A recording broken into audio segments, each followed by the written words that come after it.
Welcome everyone. Thank you for joining us for today's webinar titled Develop an X-ray Vision for Endpoint Diagnostics. I'm Isha Gupta, Marketing Manager here at Accelerite, and I'm the host and moderator for today's webinar. So with this, let me introduce today's speaker, Shivesh Vishwanathan. Shivesh heads the Strategic Product Marketing at Accelerite and is a subject matter expert in the endpoint management and security technology space. Shivesh has over 18 years of experience in client-side technologies and mobility platforms and has held multiple roles from being a software engineer, product manager, and most recently as a product marketing head at Accelerite. He's a computer science graduate and holds an MBA from Duke's University Fuqua School of Business. Thank you, Shivesh, for joining us today. So just a little housekeeping before we get started. The webinar is approximately 30 minutes. If you have any questions during the presentation, please type into the questions box in your GoToWebinar console panel, as you can see on the screenshot here. We of course want to make the session as interactive as possible, and we'll try to address all the questions at the end of the presentation during a formal Q&A session. So before I hand it over to Shivesh, I'd like to talk a little bit about who we are. So for most of you who attend our webinars regularly probably already know about Accelerite. But for those who don't, we'll just give you a brief background about who we are and what we do. Accelerite is a wholly owned subsidiary of Persistent Systems, which is a leader in software product development and technology services. Accelerite's enterprise software suite of products is basically aimed at helping our customers to simplify and secure today's complex enterprise infrastructure, which spans multiple devices like mobile devices, PCs, tablets, servers, clouds, and the increasingly connected devices that we come across today. And our next generation infrastructure technologies are categorized under 4 broad categories, as you can see here: cloud lifecycle management, Internet of Things, IoT, unified endpoint management, and big data analytics. Accelerite is headquartered in Santa Clara with over 300 employees located in 6 global locations worldwide. And we are proud to say that our customers include some of the Fortune 500, as well as operators, service providers, and VARs around the world. So if you would like to know more about Accelerite and our software product portfolio, please visit our newly revamped website, www.accelerite.com. So without further ado, I'll hand it over to the presenter for the day, Shivesh. Over to you, Shivesh. All right, thanks, Isha. And hello, everyone. My name is Shivesh Vishwanathan, and I work in the products group of Accelerite's endpoint business. It is a pleasure to be presenting here today. Over the next 20 to 25 minutes, I would like to discuss the aspects of endpoint management and security, and how real-time information and endpoint diagnostics can bring improvements to the way endpoints are managed and secured. Corporate IT teams manage tens of thousands of, and sometimes hundreds of thousands of endpoint devices, such as PCs, laptops, kiosks, sometimes ATMs, point-of-sale devices, mobiles, and a lot more during the course of their normal endpoint operations. Today we're going to look at how the IT teams use real-time queries on these endpoints to develop what I call an X-ray vision, perform critical diagnostics, and fix problems. And as I said, do it all as a seamless process in real time. So I would like to start with a story. Many years ago, in fact about 20 years ago, in the late 90s, I traveled to a city in the US that was completely new to me. I was a young IT engineer, barely in my 20s, I think, visiting a client for a couple of weeks, and I had rented a car. Every weekday, I would go from my hotel to the client's office, a distance of about 10 miles or so, and come back to my hotel room every evening. On the first weekend, I decided to venture out and explore the city. I had a city map in the glove compartment, and I went about driving around, visiting some places, malls and such. I could take my own sweet time to reach, make a few wrong turns. I didn't really care much. I would get lost a little bit and not really care much about where I'm going really. On my way back though in the evening, I ran into a bit of a problem. The problem was that it was getting dark outside and I didn't want to stay out for too long. So I had a deadline to come back to my hotel. I could spot my hotel on the map that I had with me, but actually it took me over 2 hours to get back to my hotel. Again, a distance of actually no more than 20 miles or so. The problem was that for every 5 minutes of driving, I would have to park my car to the side and spend 10 minutes just finding out where I exactly was on the map. And I would start driving again, get lost again, and stop again at a shoulder or at a parking lot to figure out where I was. After 2 hours of driving and stopping, driving and stopping, I should say more stopping and less driving, I made it back to the hotel in one piece, and I lived to tell the tale.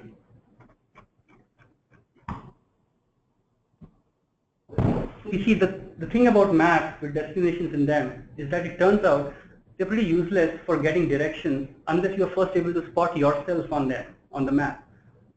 I'm only paraphrasing what Watts Humphrey, a key thinker of software process and engineering and a winner of National Medal of Technology given by the President of the United States, he famously said that if you don't know where you are, even the best available map can't get you to your destination. So it's very important to know where you are. You have to be able to first take stock of where you are if you harbor any hope of getting anywhere meaningful.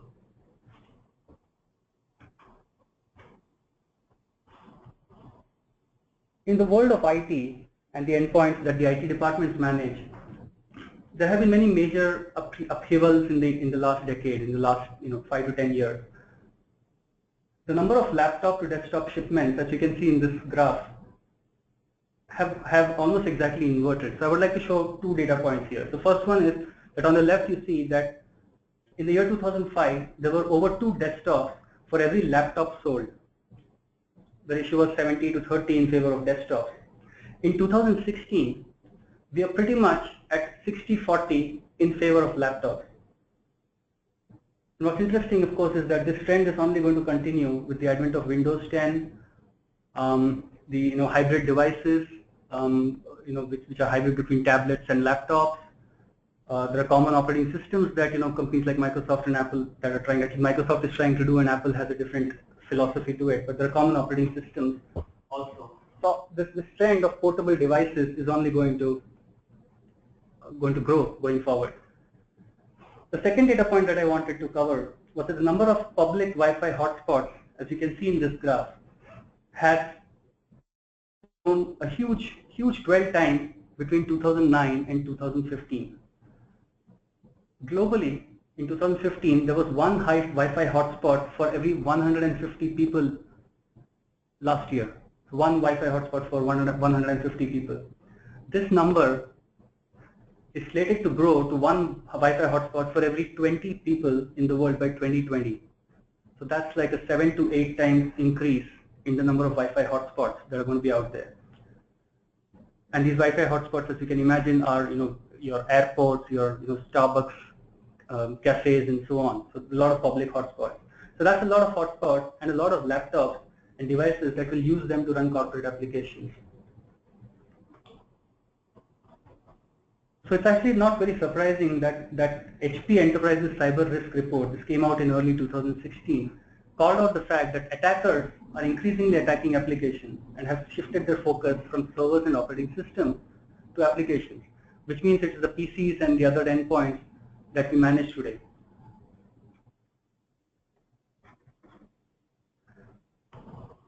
One of the things that has happened in the endpoint space, such as PCs and laptops and all that, is that to a large extent they have had a relatively safe existence within the corporate physical and network boundaries. They're not out there without any support, without any security, without any management oversight. There are in fact multiple tools that actually manage and secure them. Tools that include VPNs, firewalls, endpoint protection platforms, antivirus software, endpoint management solutions, data leak prevention tools, and there are so many more. The problem now a little bit is that these endpoints now are much more vulnerable, and that much more vulnerable with applications running on them, and they are out there, they are portable, they are used in public spaces, public Wi-Fi networks, hotspots, and so on, and they have critical corporate data on them, and many times they are operating on these public networks.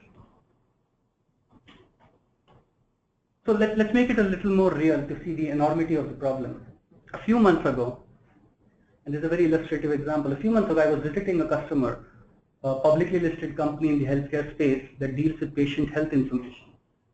And they manage about 20 to 25,000 PCs actively. I was talking to a director IT there about their preparedness against malware attacks and software breaches on these PCs. What he said was a very interesting point. He told me that every once in a while he would get a call from the FBI, usually from their cybercrime cell.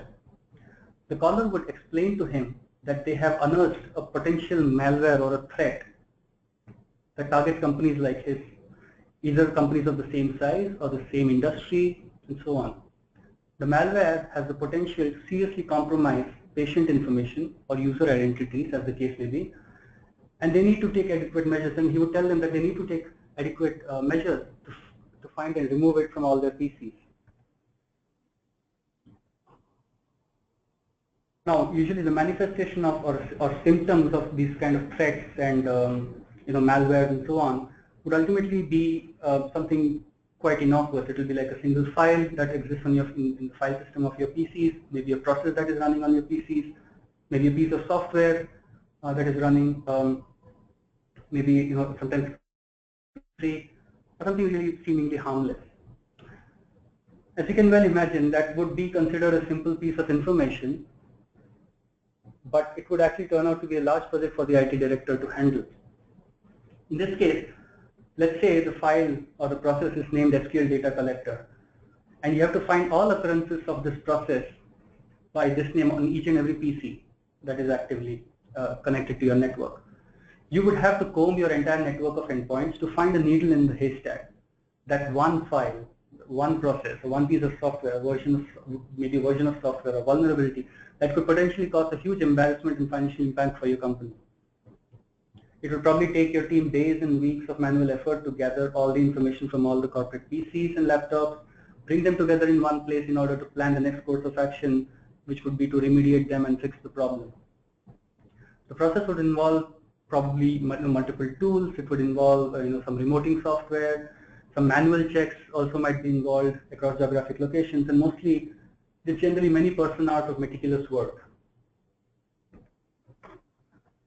And interestingly enough, and just like my experience of less driving and more stopping on my way back to the hotel, and because I needed to find out where I was in the map, it is usually much easier to remediate and fix the problem than to find the location of the problem and where your endpoints stand in terms of their current state in the first place. So it's important to find out where your endpoints are at, and then to be able to quickly enough and easily enough manage and fix and remediate all the problems. So finding and locating the problem is most often the hardest part of fixing it.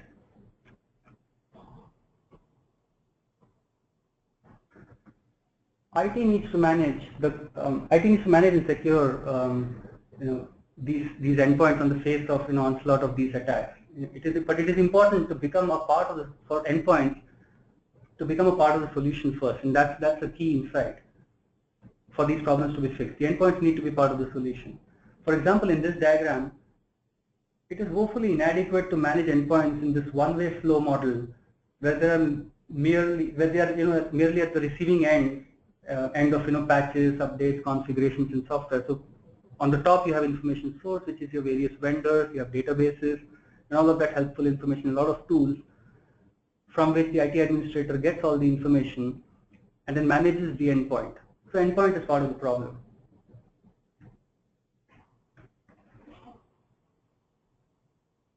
What needs to happen is that in order for the endpoint to be part of the solution, we need to close the loop on this flow so we can win this battle. Treating endpoints themselves as a source of information actually provides an unprecedented amount of context on which IT departments and IT people can act instead of just acting in isolation. So closing the loop on the endpoints, like it's shown in this diagram, it's a great idea, but it's easier said than done. For one, endpoints are not simple systems of record like databases that support standard SQL queries to return a clean data set and so on. There are many challenges and multiple considerations that one has to be aware of. One is the fact that querying and responses need to be in real time. There's processing of large amounts of information involved. And the information usually is coming at very high velocity as well. Getting individual specific details of the endpoints is also important. And ability to remediate in place and very quickly let's not forget that. That's a very important aspect as well. So going back to our FBI example, let's say we want to look for the file SQL data collector across all endpoints. In this case, let's look for the process that is running across all endpoints. It could be a file, it could be a process. Let's take the example of a process. As an illustration, if you look at Sentient, Accelerite Endpoint Detection, Response, and Diagnostic solution, querying of endpoints is as simple as it can get. So there is a simple search bar in which you can type in a near natural language query that is a powerful way to glean very, very specific information from endpoints. So here we are seeing that I'm looking for a particular process, which is SQL data collector.exe, which is running on the endpoints, which might be running on the endpoints. And you can do this assisted query, or you could be searching for a file system, or you could be, this could be actually a file, it could be a registry entry, it could be an antivirus agent, device configuration, user configuration, and many more such things. I'll come to a little more comprehensive list in just a few minutes. But this makes for the first key aspect of, which is free aspect of EDR and Sentient, which is free form text queries. It should be easy to query these, your endpoints, so that lot more people can do it, and people at multiple levels can do it. Now that we have tried that, let's start seeing the results and how that how those come in. So on the bottom left, if you see, there are these endpoints that are sending back results. So this 54,000 in 8 seconds, this 72,000 in 11 seconds, 90,000 in 14 seconds. All this data is coming back in real time at huge scale. So we have over 110,000 endpoints that have been scanned in about 20 seconds. And this is the real time. This is the power of real time and the real time processing at such a large scale.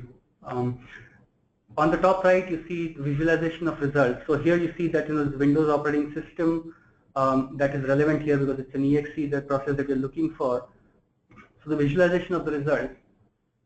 Big data processing is the fourth critical aspect of endpoint detection and response, where you have big data processing that happens, which is at high velocity data, and there's a lot of slicing and dicing that needs to be done. So in this case, for example, we have the slicing that happens of these endpoints. You can look at them as by device type, by operating system type. On the top right, bottom right is the operating system version that you can look at, and then here hidden behind the this call out is by subnet as well.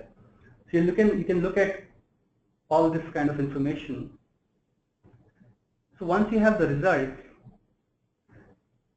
you should be able to drill down and see the detailed endpoint data. There you go. You have you see the results. You get a list of specific endpoints here below. We'll scroll down. I wanted to highlight two aspects here. So one is that you get a list of PCs that have this potential problem. The second is that you can remediate the problem from here itself if you want. So in this case, the remediation, of course, is killing the process because it's a malware. And of course, the point here is that the remediation action would itself be very different based on the query and the response. So if it is a file that you're looking for, it could then the remediation could be actually deleting that file. It could be installing a patch.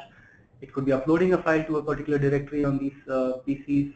It could be any one of those things. It could be updating antivirus definitions and things of that sort. So let me quickly summarize about what real-time endpoint diagnostics really means and what are the critical characteristics. So here are some specific examples, specific points that we saw, right? So querying needs to be as simple and specific, and also it needs to be powerful. So think of this as Google for your enterprise, where you get all your queries answered. Excuse me. In addition to canned queries that are available with Sentient, it also supports addition of custom queries for custom scripts, for querying as well as for remediation. So you could run a custom script for returning back responses from the endpoint, or you could run a custom script for remediating endpoints and fixing some problems. So basically, that enables IT to explore the endpoints further, and in ways that might be unimagined beforehand by any vendor. The results that come in are displayed very graphically for them to be easily readable and accessible to administrators and managers at multiple levels. Third point is that the query results typically come in very large numbers, and they come in at a large velocity as well. The fact that makes it large is that the query gets executed, and this is an important point. The query itself gets executed across tens of thousands of endpoints, but the query itself could actually be just a single data point that you're getting. So the scalability aspect is a very different one. And we'll come to that a little more. The fourth point is that it's high velocity data that is coming, and there's huge, the scale is huge, the real-time information needs to be processed. And the query itself might look like a simple SQL query that is querying a simple database system of record, but in reality it is much more complex than that, and it's very dynamic information. Once you have analyzed and evaluated the information, it should be simple to identify specific endpoints and get additional information on them. So in Sentient, this includes you'll get the operating system information, you get the version information, the subnet that they are in. You will additionally also get information related to the query that you're asking for. So there's a lot of such information with which you can take some decisions. So that's another important aspect. And finally, with all this information in hand, you should be able to finally go forward with the remediation, and you should be able to remediate using a custom script as well. And that can be maybe executed by specific people in the team rather than everybody. So I wanted to touch upon a couple of more aspects that I wanted to cover quickly. And these two aspects are, one is the endpoint characteristics that a good EDR solution brings to the table. And that certainly Sentient brings certainly. So the endpoint characteristics that Sentient can glean from the endpoint include the items that you see here. So there are things like hard disk information, CPU information, software, registry, antivirus, disk encryption, DLP. So all these types of information is what you probably would need. And if you look at this information, it's actually, you can categorize them broadly into 5 categories. You can classify them into these 5 categories. So one is file and process information, settings and configurations on the endpoint, software information on the endpoint, device information itself, and user information such as admin rights and authentication failures and all that. The second aspect that I wanted to leave you with is that there are various use cases that EDR solutions like Sentient can support and enhance.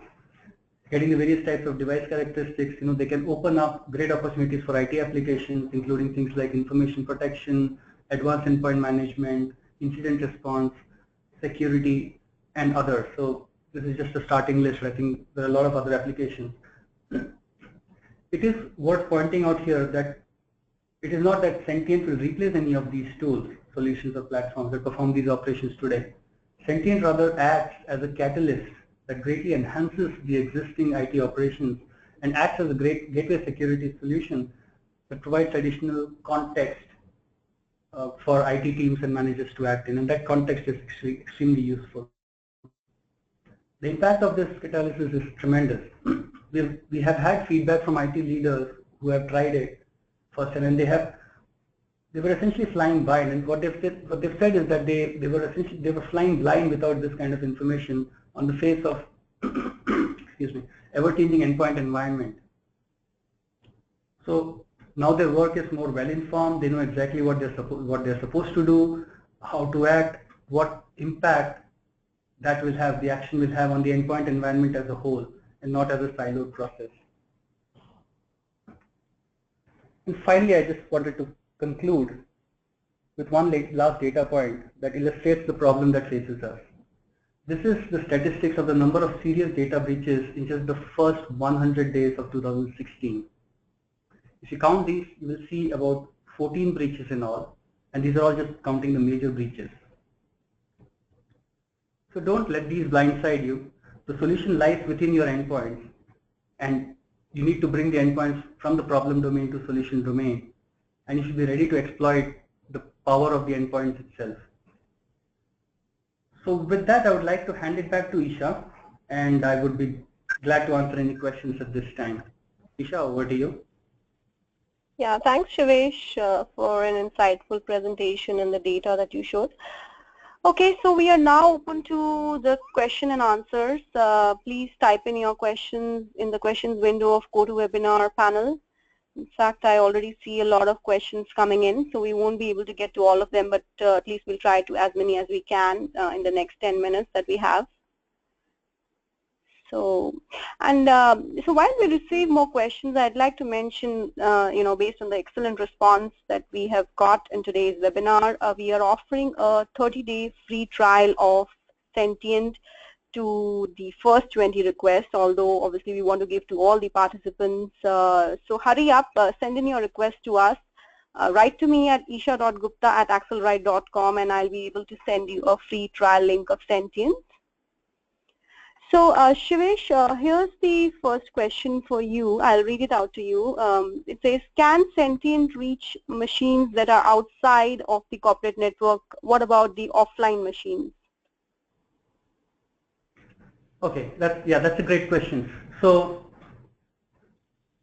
Sentient today reaches machines that are on the corporate network, but it is the architecture of Sentient is based on agents, and there are mechanisms in which you can reach the PCs that are outside of your network, fairly easily. There are capabilities like MQTT, etc. available, and you have an agent running on the endpoint. So as long as we have that, you will be able to get that information, and that is and that is something that is part of our roadmap, in the roadmap. And the second question was about the offline endpoints on offline PCs. So for that, once the PCs come online, once you fire a query, you'll only of course get information from the machines that are at that point online. But whenever they whenever offline machines come online, they can return that information. So every query has a timestamp and has an expiry time that is attached to it. So that information can definitely come once the machines come back online. Okay. The next question is this an on-prem solution or a cloud-based solution? Yeah, this is an on-prem solution. I mean, the nature of the work, I mean, the nature of the queries and the kind of work that happens, it makes it more suitable for it to be an on-prem solution at this point. Because with cloud, the challenge is that the companies will have to punch holes in their firewall for Sentient to be able to reach endpoints in the network, etc. So that's less than desirable for many companies. So yeah, it's an on-prem solution today. Okay, so here's another interesting question. How efficient is Sentient when integrated with Radia? Yeah, that's a great question. So Sentient integrates with Radia, and Radia, I mean, for people who don't know, I mean, it's our endpoint management solution, so with which you can deploy patches, deploy software, settings and configurations and so on PCs. So Sentient integrates beautifully with Radia, of course, and so I mean, if you're familiar with the Radia interface, it's just a tab that gets added onto the Radia console, and once you get this information, the remediate button that we saw during the demo here, that remediate button ties back to the Radia capability. So if you, for example, if you have searched for a particular patch that is not there, or that is there, that's not there on endpoints, and you get that, clicking the remediate button will kickstart the patch management module of Radia, and that patch will get deployed and onto the PCs. Okay, thanks. Again, I see a question around Sentient. So what is the scalability that Sentient supports in terms of number of PCs? Yeah, it's a great question. So we have tested Sentient with about with over 100,000 PCs. So in the example that we saw here, it was like 110,000 PCs. So that's the kind of numbers that we have actively tested it on. But the architecture of Sentient itself, I mean, it's very similar to Radia in the sense that it's scalable. It's built with that kind of scalability in mind for large enterprises as well. So there are multiple layers. The endpoints have agents, and there is the intermediate layers, the multiple servers that are there for Sentient. They are capable of handling a lot of high volume data coming in very quickly. And as you scale, as you add like more of these servers, the scalability would be easily achieved. Okay, so there's a follow-up question on which operating system platforms does this tool support? Yeah, in terms of the servers that Sentient uses, you can install Sentient on Linux machines as of today. So that is one aspect, that the platform that it supports is on the server side, where you can install it is essentially Linux. And the second aspect on what platforms it supports on the endpoint and what kind of endpoint, what operating system that endpoints run, which have the agents. So we support Windows and Linux today. So you can get information about all the Windows and Linux machines from your corporate network and outside today. Okay, so I think Shivesh, we are almost on time, right? So we have to wrap up now, although there are a few questions coming in, but I think we'll save that out and send all those responses over email. If you still have any remaining questions, I would suggest please write into us, write to me at isha.gupta@accelerite.com, and we'll be sending you all the responses later by tomorrow. Before we close, I'd like to thank everyone for participating in the webinar, and we will keep you posted about our future webinars. Please do send in your interest about the free trial of Sentient to us. First 20 responses would be getting a free trial of Sentient. So just hurry up. And thanks again for your time. Thanks, Shivesh, for being a part of the webinar. Have a good day, everyone. Bye-bye.